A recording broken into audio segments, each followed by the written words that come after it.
Hello and welcome back to Lambretta-Lutz. In this part, we want to get further in the modification for the index state, and I want to tell you a little bit about the change of the gearbox that we are going to do.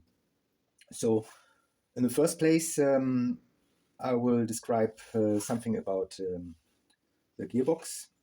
So, the gearbox that we are going to use is the standard Uni gearbox that comes with a brand new engine.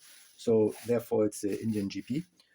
That is known that it has a quite huge, quite slow step in the third to fourth gear, but a very huge step in the lower gears. So, and to compensate that, and because this engine with this very high torque brings a lot of load into the first gears, we decided to take the one from DRT, and I show you here. It's branded. I hope you can see. Now it's focusing. So it's focusing. It's called DRT 518/A with this following number, and the 41 is standing for the numbers of teeth. So the numbers of teeth here obviously are different to the original one. The original one has 42. So just this one piece makes a change of 3% of difference in the jump. Doesn't sound much, but if we are talking about a jump from 46% and then to 43, it makes it different. And I will show you later on the gearbox visualization how it actually would look like, so to have it more visible. Another thing is we talk about the load. While this first gear has already 9.1, the original, the second one, has just 8 point something, while the DRT has 9. So it's 1 millimeter wider, even if it is the same height than the other one.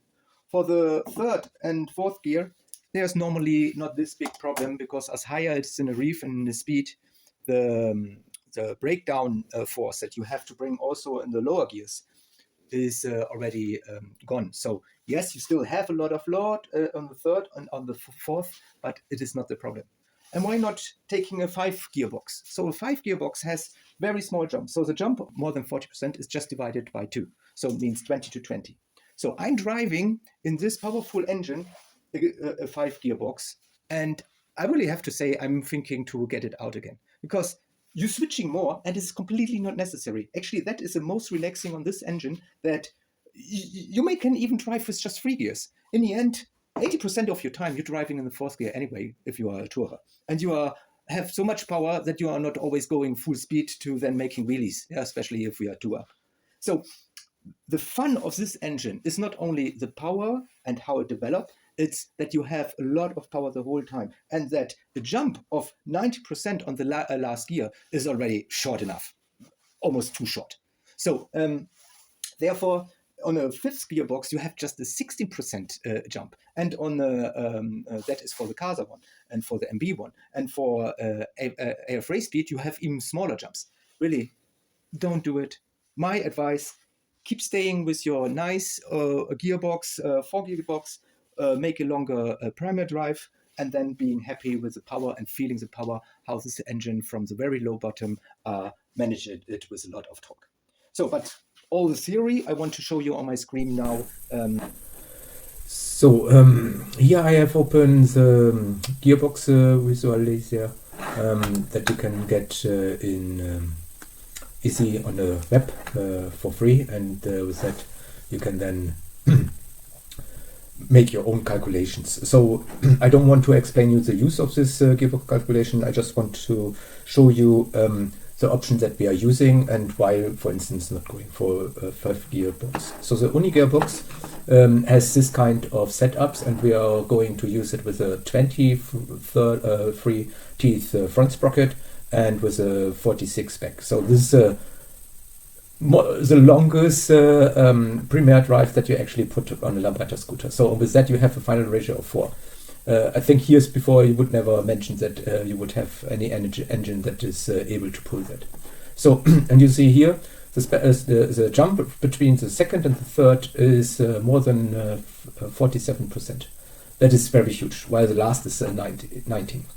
And that makes it very uncomfortable to drive. When you have a normal gearbox, you really have short gears, more acceptable jump in the first gears, then you have a huge jump and then a smaller jump. Why they did this way, I don't know. So, and then here's the option.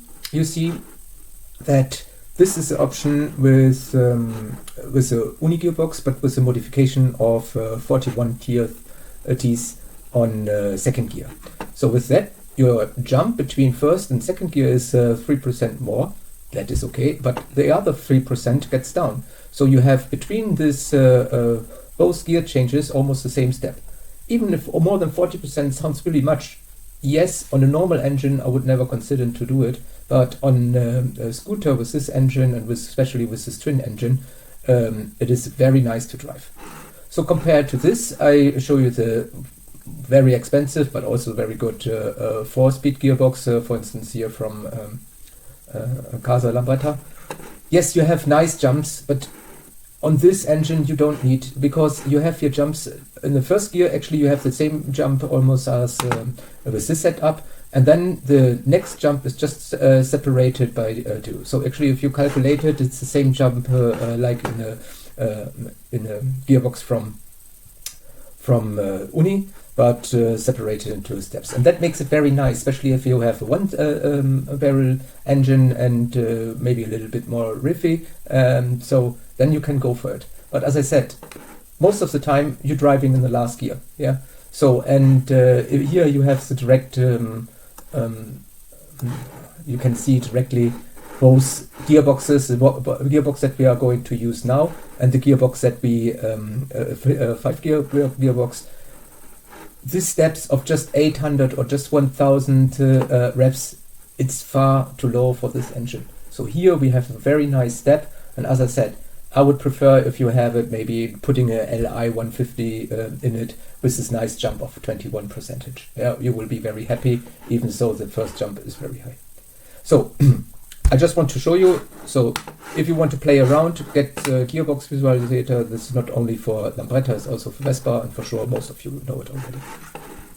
So I hope the information regarding the Gearbox have been interesting for you, and you also understand why we're doing that now. So this will go into the scooter, and for sure we will show, because I will change also the gear selector and the primer drive. So we will go all through it later. And for now, and now I will put this apart, and we go to the part of intake. So I explained in another part that I was actually moving and making some adaptation of the intake, and also making modification on the original Chimera intakes that are coming with the kits, for instance here for the redrive kit. So the first thing, this monster working very good because they have a stuffer already. But I even recognize with dynos that with a simply change you can improve the low power very much. And if you see here, so they're looking almost the same. They're looking almost the same. Also for the intake, it's not bigger. So it's still the 30 millimeters. So, but, and you believe it or not, the significant change was actually this hard corner. This hard corner that is like a tube, a corner, and then going here. That you have to smoothen very nicely. Yeah, so that it is really flowed. And the other thing that still then had a huge difference was matching this stuffer to the bigger intake, and that here this coming as close as possible. My light again. Close as possible, and bringing the airflow directly into the reeds. So I decided for this kit not to doing all this grid work. I mean, you have a Dremel for sure at home, and you know how to smoothen, and you have the time. I will not bother you yet now by 1 hour of making update of this. But this hour is really a good investment, I can tell you. So that is the first thing that you have to do. So you optimize the flow. The second thing that I mentioned was that, and I get the camera. So that for the installation, you're keeping here the monster one, even then with this distance, so that the read wave, so with the distance, so that the read waves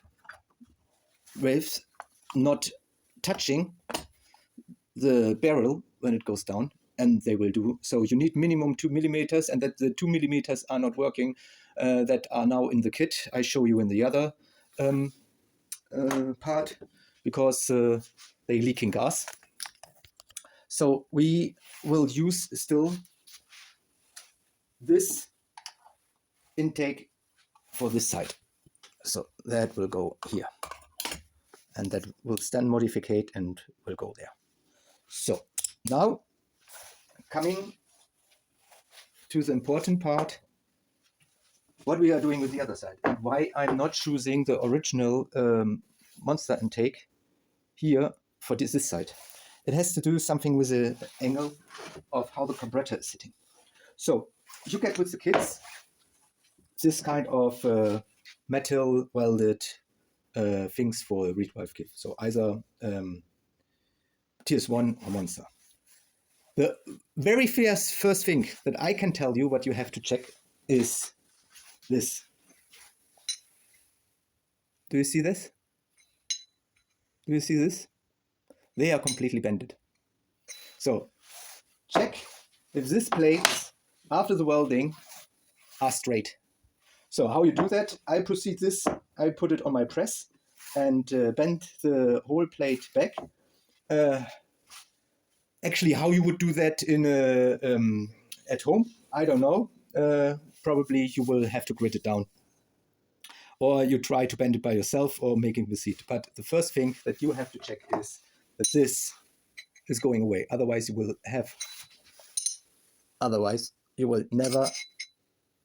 never have them sealed. And you're wondering why. So the next thing is you will change, or my recommendation is to change the one that is actually for the left side. We're always talking about the driving direction of the scooter. So therefore, this is the left side. So that one that normally goes to the left side, and where we're using the Monster in, because it has a very nice line, we take this for the right side away, taking the one from the left side, making it that it is straight, and I just see, here's even worse, but okay, we will manage. And then getting a stuffer, because here you have a stuffer automatically in, here you don't have. And you can get at any shop just a RD one, but the RD one has a problem. It is approximately from this side, it is 40. So it is 3 millimeters smaller. Will it harm? No, will not harm. But I didn't make any dynos of it. So as this one was normally for the right set of things, and therefore I didn't say, I will cut off this one because it's just done by epoxide with a little bit of carbon fiber in it, and I will put this after straightening it here, and I will just do that with GD weld. So I will glue this on, and that fits. So, but we have a problem. You cannot then simply put this together because you have almost no area to seal probably. And if you putting here strengths of the threads, then the other problem is that you can break the case. So what you have to do is, I will, similar to this profile of the intake main flow, machine here a groove into it, so that this is sitting into the distance place. Yeah, from the 5 millimeters is then still just 2 millimeters left. That is already enough. We put here a 1 millimeter gasket then under it, so we have this whole reed valve 3 millimeters lifted. It is proper sealed from the top, and we have a stuffer. And that is a modification where you then have a good position for this exhaust. A lot of stuff, yes, I know, but you can leave it, just install it, but then looking that the plates are very plain and sealing, or you make this kind of modification. So we will proceed this modification, and I will show you. And so on the press where I also perform my rebuild of crankshafts, for instance, I will put now this upside down and will bring some force to it. So in a hope that this one that is bended goes a little bit away. So there's a little bit of trying and experiences, and it's not said that it's going with the first time. I see already it did came a little bit, but not enough. So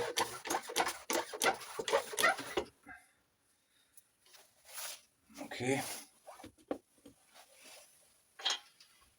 okay,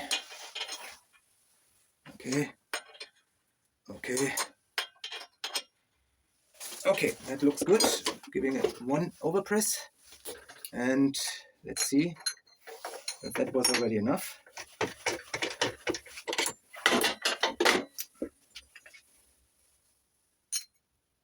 No, better, but not good.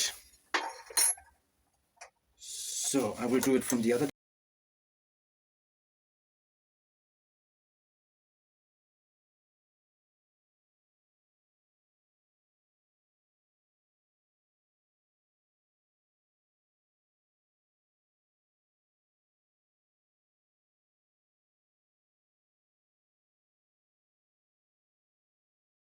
Good.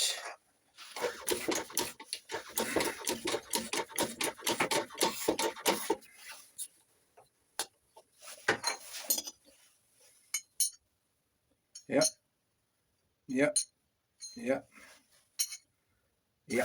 Okay. So you may remember how it was looking before, and now it is straight. I still will put it over the sandpaper or maybe in a latte machine, but that is okay. To check if this is now plain enough to for a sealing, I'm just taking a permanent one, and around the area where it is important that it should be touching or equal, taking a sandpaper, glass with this one, and then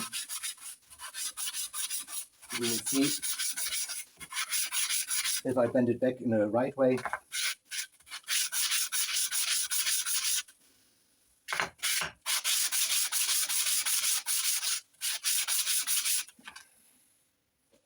Okay. So I really have to say I will not do more. So now you can see clearly here on this area it is still touching, but as we glue on the stuffer and then having this kind of labyrinth gasket, then everything will be fine. So, but you see from the red line, it's almost equal away. So that is good to me. And having a other check. So I think compared to that, what you did see before is more than acceptable.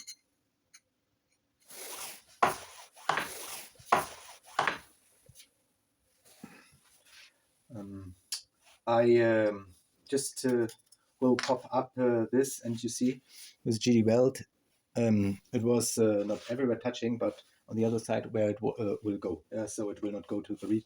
It's just so that it is in position, and I will glue it to this one later, because obviously it's a little bit different here. I will clean it up, and then I can glue it on. So this one goes away as well. That goes away as well. Not that we are confusing. This one with A we will use. Okay. So, and then the next thing is modify this plate so that the reed goes deeper into it.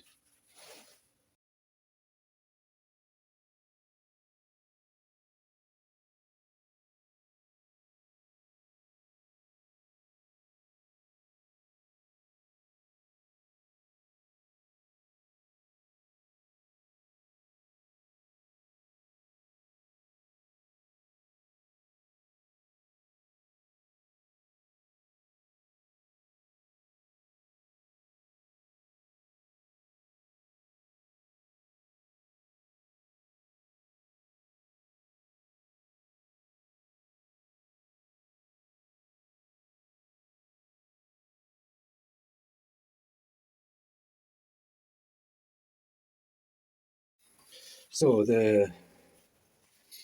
maybe you're wondering that I didn't clean it up probably, but for me the advantage was I saw directly the line from the former fitting of the size of this case, and therefore it was easy for me just to go to a line and fitting. So I have now down already 2.5 millimeters. So I will probably give it 0.5 millimeter from the plate, and then I will get rid of this as well, so that then I have the situation that I have a minimum 3 to 3.5 millimeters there. Or I just give it a little bit. So I will make a balance of both so that I don't get too much down with this.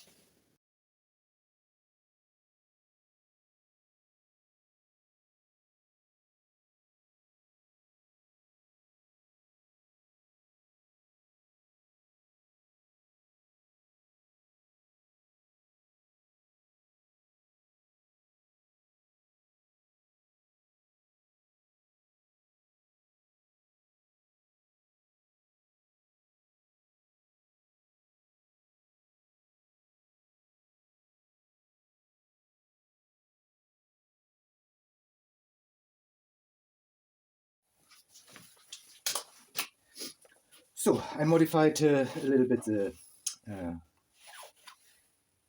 reed wave case. I modified the distance place so that this now goes nice and smoothly in. So I put off this, the stuffer from the old one. That goes in here. Then it goes plate here. And then it goes in, it is actually the opposite direction. So, and it's a nice clean solution because now you have 4 screws again compared to the 3 here.